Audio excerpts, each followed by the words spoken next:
Pues qué interesante, José Carlos. Y llegamos ya a la última charla de esta primera sesión de mañana. Con nosotros está Juan Ignacio Pérez, muy buen amigo de Naucas, buen amigo también personal. Iñaco creo que es ya mundialmente conocido, abarca el 80% de la divulgación en España. Él es catedrático de Fisiología y él es el responsable de la Cátedra de Cultura Científica de la Universidad del País Vasco. Y nos va a hablar de una cosa bastante curiosa, porque es el futuro del pasado. Un fuerte aplauso para Iñaco.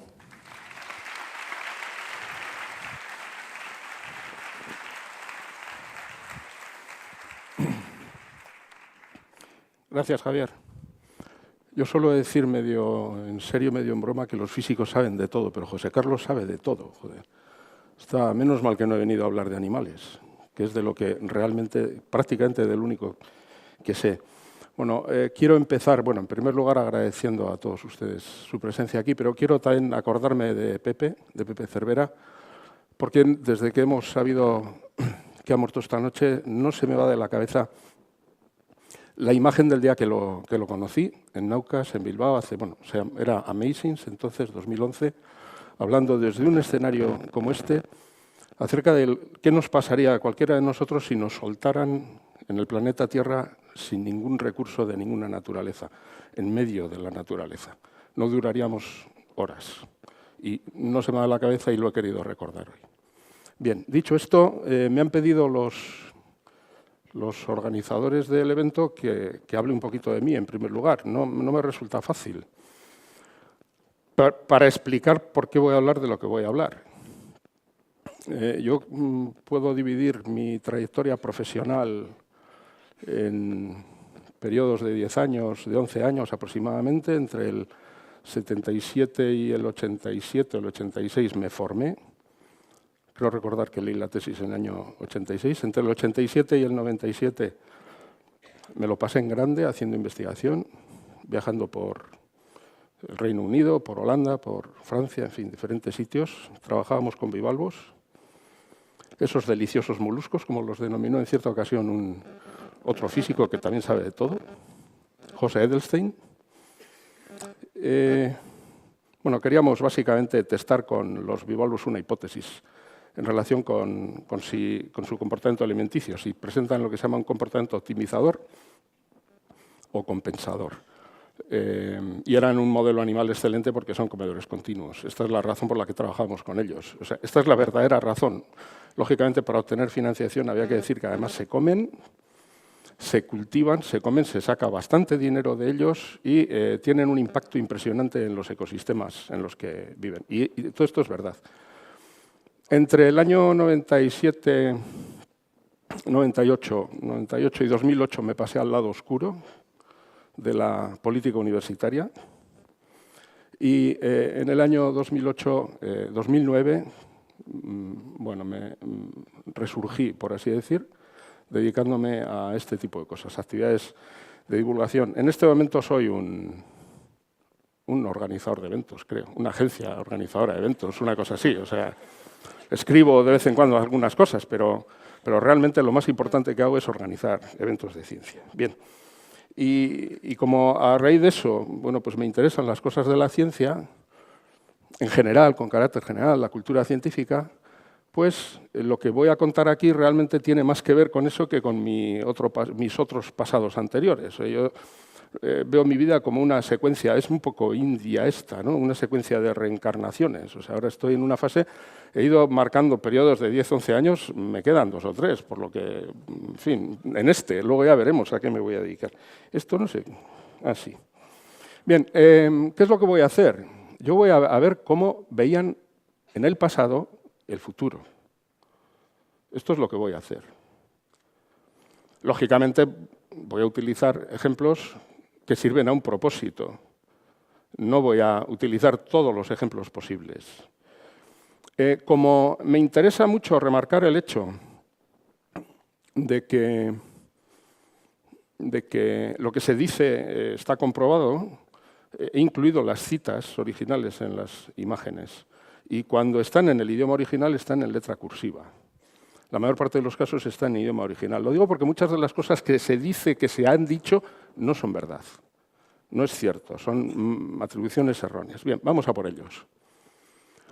Dionysius Lerner, profesor de Filosofía y Astronomía en el University College de Londres, estaba convencido de que un barco de vapor no podría atravesar el Atlántico, porque necesitaría más carbón que el propio barco podría transportar.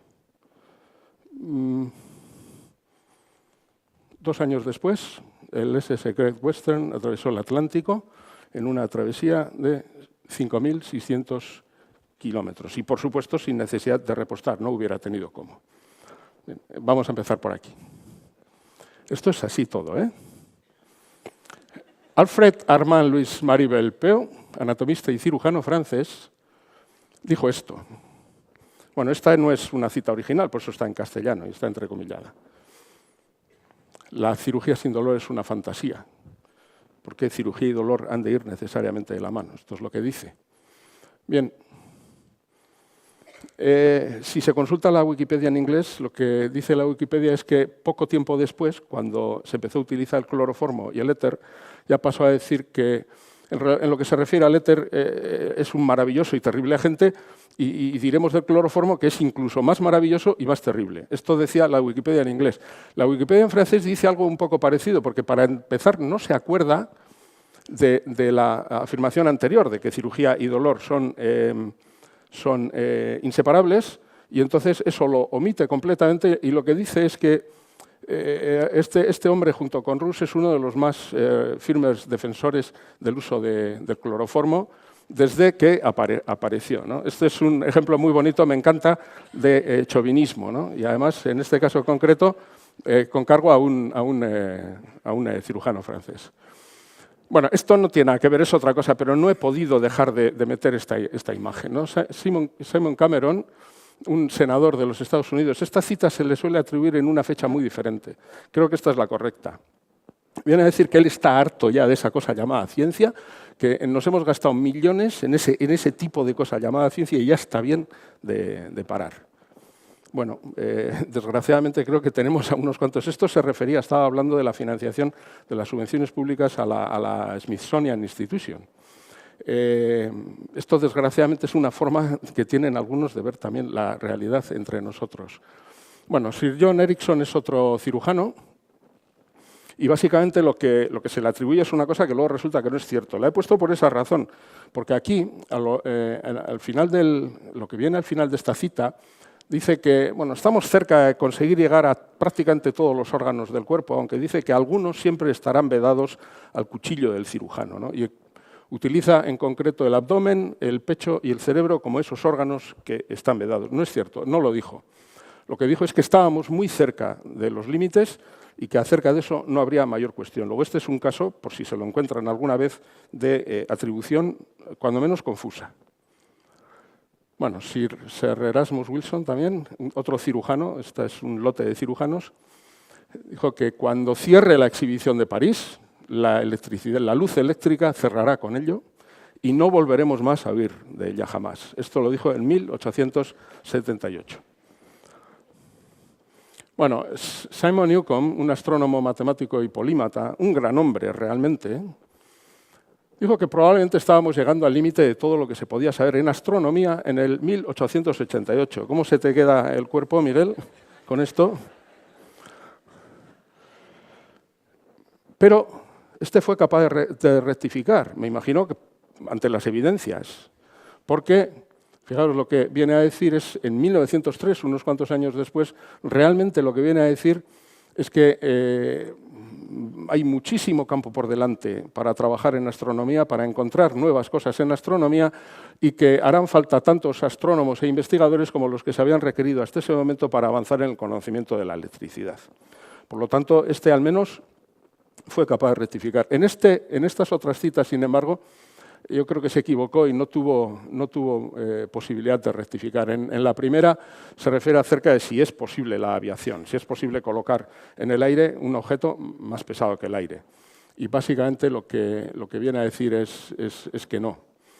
Y en relación con esto, esto lo dijo en 1901 y en 1903 se reafirmó. Incluso le surgían dudas muy serias acerca de si una vez en el aire, si fuera posible colocar un objeto más pesado en el aire, iba a ser posible frenarlo debidamente y que el objeto en cuestión no se estrellara contra el suelo, lógicamente con el consiguiente destrozo, ¿no? Bueno, esta es una cita de Michelson. Michelson es uno de los físicos más importantes del siglo XIX.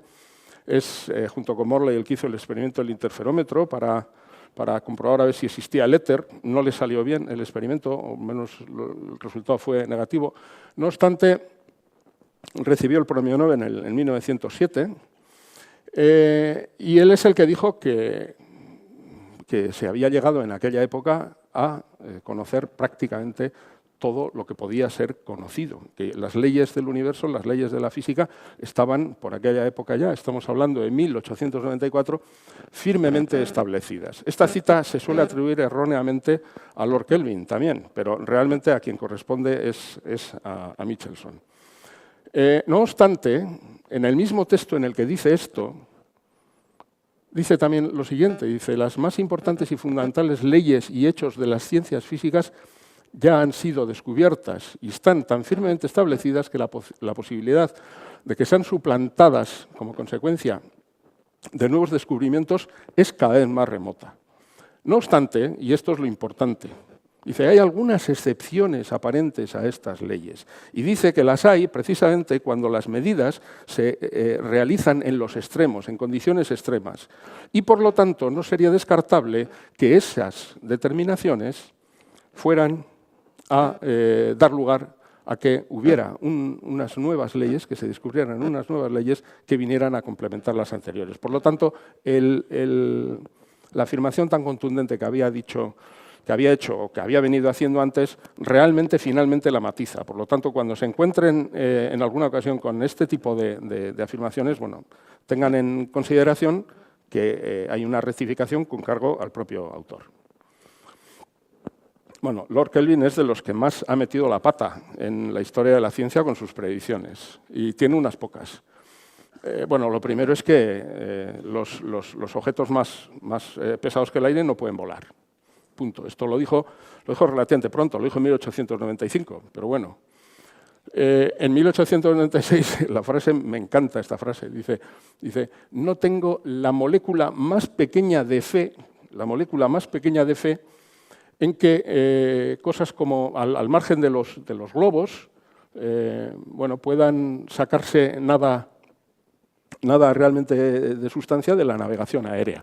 Es decir, y esto lo dice en 1896. Y ya en 1906 dice que ni los globos ni los aviones tendrán éxito, nunca jamás.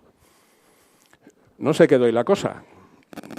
También dijo que los rayos X eran un completo fraude. Ahora bien, también en este caso hay que decir que cuando leyó el artículo de Röntgen de 1896, en el que demuestra la existencia de rayos X, le escribe para decirle que aquello es realmente maravilloso. O sea que no tuvo verdaderamente ningún inconveniente en rectificar. O sea que esto, cuando menos, le honra. Insisto en lo que he dicho antes, se le atribuyen otras citas que son erróneas. O sea, en concreto, la que he puesto antes de Michelson y Morley. Bueno, esta está muy bien también, porque este es un mariscal francés que en 1911, además es un mariscal francés muy importante, a él se le atribuye la victoria, bueno, se le atribuyen los franceses, lógicamente, la victoria frente a los alemanes en la Primera Guerra Mundial.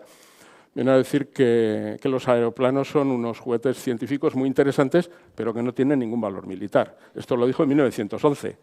Prácticamente a 2 años de empezar la Primera Guerra Mundial, cuando ya se empezaron a utilizar en combate los primeros aeroplanos.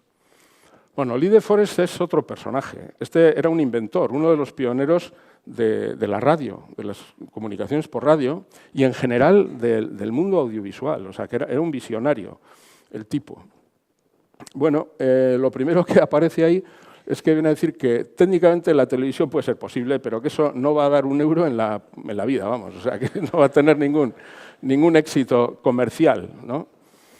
Y lo segundo es que cuando él producía válvulas y artilugios de estos electrónicos, cuando Bell patentó el primer transistor que venía a sustituirlos, dijo que aquello de los transistores de Bell que tampoco, que no iba a conseguir acabar con sus propios productos, sustituirlos. No se quedó aquí la cosa. Que esto de que él no veía enviar a gente al espacio de ninguna de las maneras, ¿no? Y además dice, los mortales deben vivir y morir en la Tierra o dentro de su atmósfera. Ojo.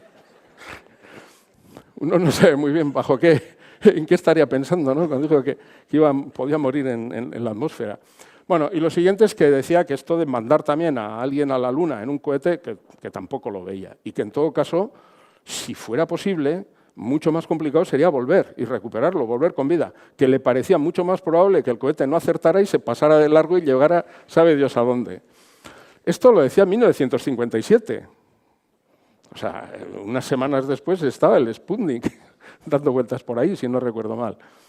Bueno, no son todos extranjeros los que han dicho estas cosas. Hace poco tiempo, y esto se lo debo a Luis Alfonso Gámez, precisamente ha sido citado antes aquí por Gemma, que me pasó toda esta información. Este es Gregorio Marañón, un polímata, un sabio español, al que le preguntó el ABC, a él y a otra mucha gente, le preguntó el periódico ABC a ver cómo iba a ser cómo iba a ser el año 2000, cuáles iban a ser los problemas de salud en el año 2000, o lo contrario, lo bien que íbamos a vivir, ¿no? Bueno, básicamente lo que viene a decir es que las enfermedades que en aquella época pues más estragos causaban se iban a curar bien, pues las enfermedades infecciosas, el cáncer, etcétera. Pero dice, y a mí esto también me parece delicioso, esta frase aquí es deliciosa, dice, la humanidad se seguirá muriendo en la proporción conveniente para que los hombres no tengan que comerse los unos a los otros. O sea, la proporción conveniente. O sea, él tenía en la idea él tenía en la cabeza una idea de equilibrio demográfico, una cosa así, o sea, no sé, digo, es que la gente se va a tener que seguir muriendo y como se va a tener que seguir muriendo, se morirá por el sistema nervioso, el corazón, las arterias. No le faltaba razón, ojo, en esto sí fue algo presciente. Y, aunque no lo dice aquí, dice que también por culpa de los transportes, lo de llevar la gente de un lado a otro. Y el final también el final de la cita es delicioso. Toda la civilización actual y futura arremete contra esas pobres vísceras. O sea, se refiere al sistema nervioso y al corazón. Bueno, este fue Gregorio Marañón. El mismo ABC le preguntó a un fisiólogo, había que poner un fisiólogo, yo soy fisiólogo, tenía que tener un fisiólogo. También le preguntó acerca de cómo iban a ser las cosas de la salud, cómo iba a vivir la gente en el año 2000. Y bueno, pues tenía mucha confianza en los progresos de la seroterapia y la apoterapia y decía que íbamos a vivir muchos más años. En esto realmente, pues sí acertó. Pero lo mejor de todo es esto que dijo esto es no conocer a la especie humana, verdaderamente. Un conocimiento de la naturaleza humana nulo. Dice que un nuevo conocimiento de las leyes de la herencia y de las materias, aquí dice, vecinas, nos servirá para crear nuevas generaciones corporales y mentales sanas. La fisiología del trabajo le cambiará de una pena morbosa en un placer saludable. La verdad es que trabajar sigue siendo, a día de hoy, una pena morbosa. O sea que en esto... Nada, acierto cero también, en 1932. Bueno, los grandes sabios de la historia de la ciencia, no solo Lord Kelvin o Michelson, otros también han metido considerablemente la pata. Rutherford, premio Nobel en 2018, lo digo, en fin, para que pensemos que este tipo de predicciones las ha hecho todo tipo de personas y han metido la pata. Después de que se consiguiera escindir el átomo, vino a decir que básicamente pensar, esto lo dice aquí, pensar cualquiera que esté buscando una fuente de energía en la transformación de los átomos está diciendo tonterías. Lo dijo en 1933. 10 años después se estaba haciendo la bomba atómica. 10 años después, un poquito después quizás. Y siguiendo con sabios, fijaros lo que dijo Einstein. Dice, no hay la más ligera indicación de que la energía nuclear será alguna vez obtenible. Lo que querría decir, porque eso querría decir que podemos destripar el átomo a voluntad. Lo dijo en 1934, un año después de lo que había hecho Rutherford.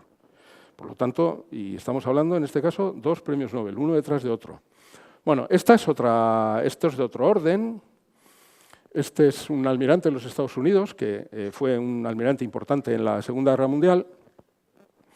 En 1945, dijo que haber fabricado la bomba atómica era la cosa más loca que habían hecho los americanos y que él estaba convencido de que no se iba a lanzar nunca. Dice, ojo, y lo digo como experto que soy en explosivos. Esto lo dijo él. Hay que decir, vamos a decir que en el beneficio de su criterio, las razones por las que él decía esto no tienen nada que ver con las cuestiones de orden técnico. Él estaba pensando en términos estrictamente éticos, porque en sus memorias, en 1950, dijo que su propio sentimiento era que el hecho de haber sido los primeros en haber utilizado la bomba atómica había colocado los estándares éticos de los norteamericanos al nivel de los bárbaros de las edades oscuras. O sea que su reserva a la utilización de la bomba atómica no era de carácter técnico, militar ni de ningún otro tipo realmente, sino que tenía que ver con una objeción ética fundamental al uso de la bomba atómica. William Heuper fue director de la sección de cáncer ambiental en el Instituto Nacional del Cáncer de los Estados Unidos.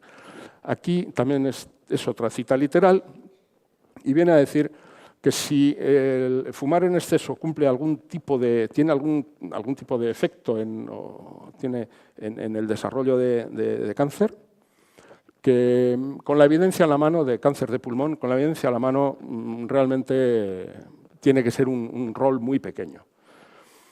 Ojo, esto se ha utilizado muchas veces como prueba de que estaba vendido a la industria del tabaco. No es cierto. No lo es. No. Él realmente lo que dijo lo creía. Con la evidencia disponible en aquel momento, él estaba convencido de eso. De hecho, este hombre se caracterizó toda su vida por luchar contra los intereses bastardos y las injerencias de los intereses bastardos en la ciencia. Los intereses bastardos promovidos por esas compañías de las que antes ha hablado Gemma. Ha habido de todo, ¿eh? Y quiero decir con esto que no ha de ser juzgado muy severamente. Bueno, y ya casi estoy acabando. En 1957, Harold Spencer Jones, el astrónomo real, Miguel, hoy me ha tocado meterme con vosotros, ¿eh? Pues viene a decir que los viajes espaciales que son un fraude, que no. Esto lo dijo en 1957, 2 semanas después, el Sputnik estaba orbitando la Tierra, 2 semanas después. Y en aquella misma época, no, este es el que dijo lo de, antes se lo he atribuido erróneamente a otro, antes, el que dijo que aquello de mandar a alguien a la Luna, al inventor, se lo he atribuido erróneamente al inventor, pero el que dijo que aquello de mandar a alguien a la Luna era un sinsentido y que en todo caso tendría muy pocas posibilidades de llegar porque era mucho más fácil que se pasara de largo y acabase, sabe Dios dónde, sin posibilidad de retorno. Lo dijo en 1957. No fue mucho tiempo después, pues fueron 12 años después que efectivamente hubo seres humanos que pisaron la Luna. Bien, dicho esto, ha habido quienes verdaderamente han acertado.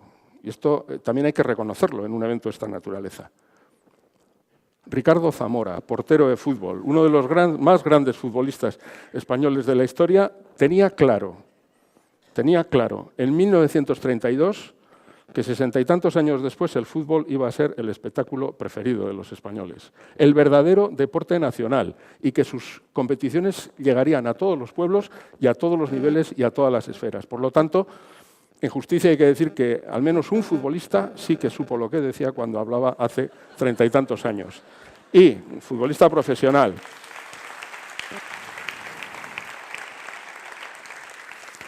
Y yo, para terminar, me quedo con la sabiduría del escritor, don Ramón María del Valle Inclán, al que cuando le preguntaron que cómo iba a ser la literatura del siglo XX, dijo que realmente no le interesaba, ni se lo podía imaginar ni le interesaba, pero que él tenía muy claro una cosa, que si él supiera cómo iba a ser la literatura del siglo XX, ya la iba a estar, al final del siglo XX ya la iba a estar escribiendo él entonces. Esto es todo. Muchas gracias.